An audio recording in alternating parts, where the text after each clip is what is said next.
ശബരിമല സ്വർണ്ണക്കൊള്ള കേസിൽ ജാമ്യാപേക്ഷ സമർപ്പിച്ച് തിരുവിതാംകൂർ ദേവസ്വം ബോർഡ് മുൻ executive officer D Sudheesh Kumar കുറ്റപത്രം സമർപ്പിക്കാത്തതിനാൽ സ്വാഭാവിക ജാമ്യം അനുവദിക്കണമെന്നാവശ്യപ്പെട്ടാണ് പ്രതിഭാഗം ഹർജി സമർപ്പിച്ചത്.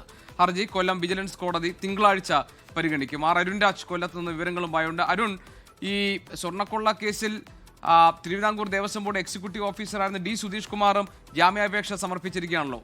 കൂടുതൽ പേർ പുറത്തേക്ക് വരുന്ന സാഹചര്യമാണല്ലോ ഇപ്പോഴുള്ള കുറ്റപത്രം സമർപ്പിക്കാതിരിക്കുന്ന ഘട്ടത്തിൽ, അല്ലേ? ഓരോ ദിവസവും കൊല്ലം വിജിലൻസ് കോടതിയിലേക്ക് എത്തുന്ന ജാമ്യാപേക്ഷകളുടെ എണ്ണം കൂടുകയാണ്. ശബരിമല സ്വർണ്ണക്കൊള്ള കേസുമായി ബന്ധപ്പെട്ട് SIT അറസ്റ്റ് ചെയ്ത ഒരുവിധപ്പെട്ട പ്രതികൾക്കെല്ലാം തന്നെ ഇതിനോടകം തന്നെ സ്വാഭാവിക ജാമ്യത്തിന് അർഹത നേടിക്കഴിഞ്ഞിരിക്കുകയാണ്. കുറ്റപത്രം സമർപ്പിക്കാത്ത സ്ഥിതിക്ക് ഈ പ്രതികൾക്കെല്ലാം തന്നെ ജാമ്യം നൽകേണ്ട അവസ്ഥയിലാണ് കോടതിയും ഇപ്പോഴുള്ളത്. ശബരിമലയിലെ സ്വർണ്ണക്കൊള്ളയുമായി ബന്ധപ്പെട്ട് പ്രതികൾക്കെതിരെ പ്രത്യേക കുറ്റപത്രം പോലും സമർപ്പിക്കാൻ ഇതുവരെ അന്വേഷണ സംഘത്തിന് കഴിഞ്ഞിട്ടില്ല.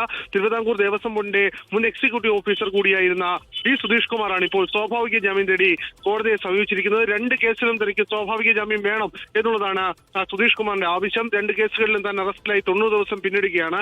സ്വാഭാവികമായും അടുത്ത ദിവസം തന്നെ കോടതി ഇക്കാര്യത്തിൽ ഈ ജാമ്യം നൽകും എന്നുള്ള സ്ഥിതിയാണ് നമുക്ക് ലഭിക്കുന്ന വിവരം. ഉണ്ണികൃഷ്ണൻ പോറ്റിയും ഈ തിങ്കളാഴ്ചയോടെ തന്നെ കോടതിയെ സമീപിക്കാൻ ഒരുങ്ങുന്നു. രണ്ടാമത്തെ കേസിൽ കൂടി തനിക്ക് ജാമ്യം വേണം എന്നുള്ളതാണ് ഉണ്ണികൃഷ്ണൻ പോറ്റിയുടെയും നിലവിലെ വാദം. ഏതായാലും ഈ ശബരിമല സ്വർണ്ണക്കൊള്ള കേസിലെ പ്രധാന പ്രതികൾ എല്ലാം തന്നെ SIT പറഞ്ഞ മുഖ്യ സൂത്രധാരൻ ഉൾപ്പെടെയുള്ള എല്ലാ പ്രതികളും ഈ ജയിലിൽ നിന്ന് പുറത്തേക്ക് ഇറങ്ങുന്ന സാഹചര്യമാണ് ഇപ്പോഴുള്ളത്.